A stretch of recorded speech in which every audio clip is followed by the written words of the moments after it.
Labour code പിൻവലിക്കണമെന്ന് കേന്ദ്രത്തോട് ആവശ്യപ്പെടുമെന്ന് തൊഴിൽ മന്ത്രി വി ശിവൻകുട്ടി. ഇക്കാര്യം കേന്ദ്ര തൊഴിൽ മന്ത്രിയെ നേരിൽ കണ്ട് ആവശ്യപ്പെടുമെന്ന് മന്ത്രി അറിയിച്ചു. മന്ത്രി വി ശിവൻകുട്ടിയുടെ അധ്യക്ഷതയിൽ തിരുവനന്തപുരത്ത് വിളിച്ചു ചേർത്ത തൊഴിലാളി സംഘടനകളുടെ യോഗത്തിൽ ലേബർ കോഡിനെതിരെ പ്രമേയം പാസാക്കി.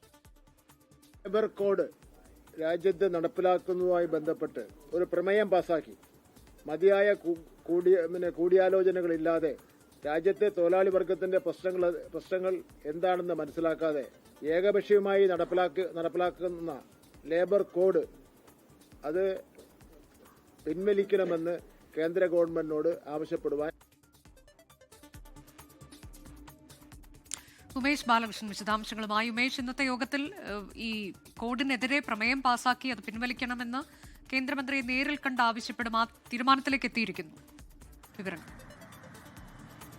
തീർച്ചയായും അനുജ, ലേബർ കോഡിനെ എതിർക്കാനുള്ള തീരുമാനം സർക്കാരും അനുകൂലം തന്നെയാണ്. പക്ഷേ ഇന്നിപ്പോൾ തൊഴിൽ മന്ത്രി വിളിച്ച സംയുക്ത ട്രേഡ് യൂണിയൻ യോഗം 9 ട്രേഡ് യൂണിയനുകൾ പങ്കെടുത്തു. CITU, ANTUC, AITUC അടക്കമുള്ള 9 ട്രേഡ് യൂണിയനുകൾ പങ്കെടുത്തു. ട്രേഡ് യൂണിയനുകൾ ഐകകണ്ഠേനയാണ് ഈ പ്രമേയം പാസ്സാക്കിയത് എന്നാണ് തൊഴിൽ മന്ത്രി കൂടിയായ വി ശിവൻകുട്ടി അറിയിച്ചിരിക്കുന്നത്. കേന്ദ്രമന്ത്രിയെ ഇക്കാര്യം നേരിട്ട് കണ്ടറിയിക്കാൻ ഒരു തൊഴിലാളി സംഘടനാ പ്രതിനിധികൾക്കൊപ്പം താനും പോകും. ഈ പ്രമേയം പാസ്സാക്കിയ വിവരവും കേന്ദ്ര സർക്കാരിനെ അറിയിക്കും. നിലവിൽ ലേബർ കോഡ് കൂടുതൽ ചർച്ചകളൊന്നും നടത്താതെ ഏകപക്ഷീയമായിട്ടാണ് കേന്ദ്രം നടപ്പാക്കിയത്. അതുകൊണ്ട് തന്നെ ഇപ്പോഴത്തെ ലേബർ കോഡ് പിൻവലിച്ചുകൊണ്ട് കൂടുതൽ ചർച്ചകൾക്കും പല സാഹചര്യങ്ങളും മനസ്സിലാക്കിയ ശേഷം ഇതുമായി ബന്ധപ്പെട്ട തീരുമാനങ്ങൾ എടുക്കണമെന്നുള്ള ആവശ്യമായിരിക്കും മുന്നോട്ട് വയ്ക്കുക. അതേസമയം കേരളം 2021 ലേബർ കോഡ് നടപ്പാക്കുന്നതിന് മുന്നോടിയായിട്ടുള്ള കരട് നോട്ടിഫിക്കേഷൻ അത് ഇറക്കിയതിനെ INTUC അടക്കം യോഗത്തിൽ വിമർശിച്ചു.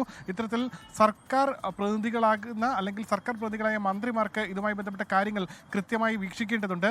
പക്ഷേ IAS ഉദ്യോഗസ്ഥർ അവർ കേന്ദ്ര കേഡറിലുള്ള ഉദ്യോഗസ്ഥരാണ്. അവർ കേന്ദ്ര സെക്രട്ടറിമാർ പറയുന്ന കാര്യങ്ങളായിരിക്കും നടപ്പാക്കുക. പക്ഷേ മന്ത്രി എന്ന നിലയിലുള്ള ഉത്തരവാദിത്വവും ശ്രദ്ധയും മന്ത്രി വി ശിവൻകുട്ടി ചെലുത്തിയില്ല എന്നുള്ള വിമർശനം ഉന്നയിച്ചു. എന്തായാലും മന്ത്രി പറഞ്ഞത് ഇത് ഉദ്യോഗസ്ഥരുടെ മേലുള്ള സമ്മർദ്ദത്തെ തുടർന്ന് നടപ്പാക്കിയതാണ്. അതിനുശേഷം 2022 ജൂലൈയിൽ നടന്ന ശില്പശാലയിൽ ഈ ലേബർ കോഡുമായി ബന്ധപ്പെട്ട കാര്യങ്ങൾ ഒപ്പിട്ട ഈ നോട്ടിഫിക്കേഷൻ ഇറക്കിയെന്നും എന്നാൽ നടപ്പാക്കാൻ പോകുന്നില്ല എന്നുള്ള വിവരവും ആ യോഗത്തിൽ എല്ലാ ട്രേഡ് യൂണിയനുകളെയും അറിയിച്ചിരുന്നു എന്നും മന്ത്രി ഈ യോഗത്തിൽ അറിയിച്ചു. എന്തായാലും BMS പ്രതിനിധിയും യോഗത്തിൽ പങ്കെടുത്തു. പക്ഷേ BMS പ്രതിനിധി ഈ പ്രമേയത്തെ എതിർത്തില്ല എന്നുള്ളതാണ് മന്ത്രി പറയുന്നത്. പക്ഷേ BMS പ്രതിനിധിയുടെ പ്രതികരണം ഇതുവരെ ലഭിച്ചിട്ടില്ല. പക്ഷേ എതിർത്ത് ഒരു പരാമർശം നടത്തിയിട്ടില്ല എന്നും മന്ത്രി പറഞ്ഞിട്ടുണ്ട്.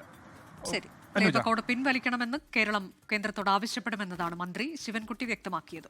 ലോകത്തെവിടെയായാലും ഏത് സമയത്തും 24 വാർത്തകളും ഓഗ്മെന്റഡ് റിയാലിറ്റി പാക്കേജുകളും എക്സ്പ്ലെയിനറുകളും വിശദമായി കാണാൻ ഞങ്ങളുടെ YouTube ചാനൽ നിങ്ങൾക്ക് സബ്സ്ക്രൈബ് ചെയ്യാം.